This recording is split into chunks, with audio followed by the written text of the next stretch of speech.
காலையில வரேன் தானே சொன்னேன். இப்போ எதுக்கு பிரஷர் ஏத்திக்கிட்டு இருக்க? நான் எவ்வளவு பிரஷர் ஃபேஸ் பண்றேன் தெரியுமா?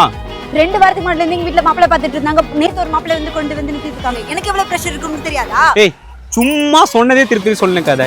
எனக்கு ஃபர்ஸ்ட் எங்க அக்கா இருக்காங்க. என் அக்கா கல்யாணம் பண்ண பார்த்தா உன்னை நான் கல்யாணம் பண்ண முடியும். என் சுச்சுவேஷன் கொஞ்சமாவது புரிஞ்சுக்கிறியா? இதெல்லாம் லவ் பண்ற முன்னாடி தெரியலையா உனக்கு? ஏய் எனக்கு கொஞ்சம் டைம் கொடு. எனக்கு ஆயிட்டு கமிட்மெண்ட் இருக்கு. சொன்னா புரிஞ்சுக்கோ. இப்ப பார்த்தாலும் இதானே சொல்லிக்கிட்டு இருக்க. டைம் கொடு கமிட்மெண்ட் இருக்குன்னு சொல்லிக்கிட்டு இருக்க. ஏய் எனக்கு உண்மையிலே அவ்வளவு கமிட்மெண்ட் இருக்குடி. எனக்கு டைம் வேணும். என் பிரச்சனை உங்ககிட்ட விட வேற ஒருத்தங்கிட்ட சொன்னா கூட புரிஞ்சுப்பான் போல. இரு ஒரு நிமிஷம் இரு ப்ரோ. ஒரு நிமிஷம் கொஞ்சம் வாங்கல. ஒரு நிமிஷம் வாங்க ப்ரோ. ப்ரோ ஒரு நிமிஷம் வாங்க ப்ரோ. இங்க நடுவில் இல்லைங்களா ப்ரோ? நான் சொல்றதை மட்டும் கவனமா கேளுங்க ப்ரோ. இவ கொஞ்ச நாள்ல கல்யாணம் பண்ணிக்க போறாங்கிறா. நாங்க 2 பேரும் லவ் பண்றோம். எனக்கு 1000 கமிட்மெண்ட் இருக்கு. இன்னும் அக்கா கல்யாணம் பண்ணி கொடுக்கல. நான் இப்ப என் பிரச்சனை சொன்னா புரிஞ்சுக்க மாட்டா. நீங்களே என்னன்னு சொல்லுங்க ப்ரோ.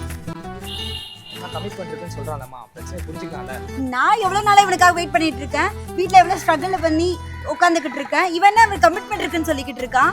ப்ரோ உங்களுக்கே அக்கா இருக்கு ப்ரோ. அவங்க கல்யாணம் பண்ணி கொடுத்தாங்கன்னா அத்தை உங்களுக்கு கல்யாணம் பண்ண முடியும். உங்க லைஃப்பை நீங்க பார்த்துட்டு சுயநலமா போயிட்டீங்கன்னா அவங்க அக்கா யாருப்பா பதில் சொல்லுவா? அந்த பொண்ணு வாழ்க்கை ப்ரோ. இவ்வளவு மட்டும் செல்ஃபிஷா திங்க் பண்றா. அக்கா லைஃபும் பாவம் தானம்மா. ஏங்க எனக்கு வயசு 26 ஆகுதுங்க. இன்னும் வீட்ல உட்கார்ந்துட்டு இருக்கேன். எங்க வீட்ல கேட்க மாட்டாங்களா? ஏய் உனக்கு வயசு 26 ஆகுதுன்னா எனக்கு வயசு 27 ஆகுது. வயசு வச்சு இது பண்ணிட்டு இருக்கா. வாழ்க்கையில ஒண்ணு தானே ப்ரோ. சேர்ந்து தானே வாழ போறோம். இப்ப கல்யாணத்துக்கு அப்புறம் இவ கல்யாணம் பண்ணி கொடுப்பாளா? இவ கல்யாணம் பண்ணி கொடுப்பா அக்காவை கல்யாணம் பண்ணி கொடுக்க மாட்டா. இவ வாழ்க்கையை தான் பாப்பா. சொல்றது கரெக்ட் தானம்மா. என்னங்க நீங்க எல்லாம் இப்படி பேசிடுறீங்க? என் வாழ்க்கை முக்கியம் இல்ல. இப்ப எங்க வீட்ல நான் என்ன சொல்றது? அவங்க அக்கா வாழ்க்கை அம்மா பாக்குறப்ப எங்க வீட்ல என் வாழ்க்கை பார்க்க மாட்டாங்களா? நீ பையன்பா, உனக்கு எப்ப வேணா கல்யாணம் ஆகும். பொண்ணு பாவம் இல்ல. கரெக்டா சொன்னீங்கண்ணா. ஏய் ப்ரோ நீ எனக்கு தான் சப்போர்ட் பண்ண. நான் தான் ப்ரோ உன்னை கூட்டிட்டு வந்தேன். நீ தான் என்ன கூட்டிட்டு வந்தல? ஆமா. அண்ணா நான் பாவம் இல்லையா?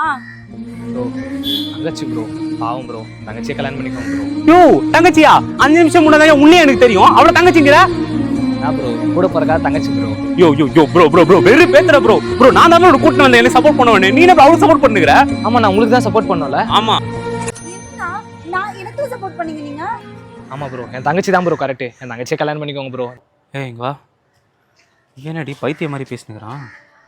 நமக்குள்ள இதுக்கு தேர்ட் பர்சன். நான் அப்பவே சொன்னேன்ல நம்மளே இது பேசுறே. சரி நான் ஏதோ பஞ்சாயத்து பண்ணோம் நல்லா நினைச்சேன். லூசு போல வா நம்ம போயிடலாம் வா. நம்ம கல்யாணம் தான பண்ண நான் பாத்துக்கிறேன். அவர் சொல்றதம்மா கரெக்ட். அவருக்கே கல்யாணம் பண்ணுமா? இல்ல இவன் சொல்றதான் கரெக்ட். நீயே கல்யாணம் பண்ணிக்கோங்க. இல்லம்மா இவர் சொல்றதான் கரெக்ட். இவருக்கே கல்யாணம் பண்ணிக்கோ. இல்ல என் தங்கச்சி வாழ்க்கை தான் ப்ரோ முக்கியம். ப்ரோ என் தங்கச்சியை கல்யாணம் பண்ணிக்கோ ப்ரோ ப்ளீஸ் ப்ரோ.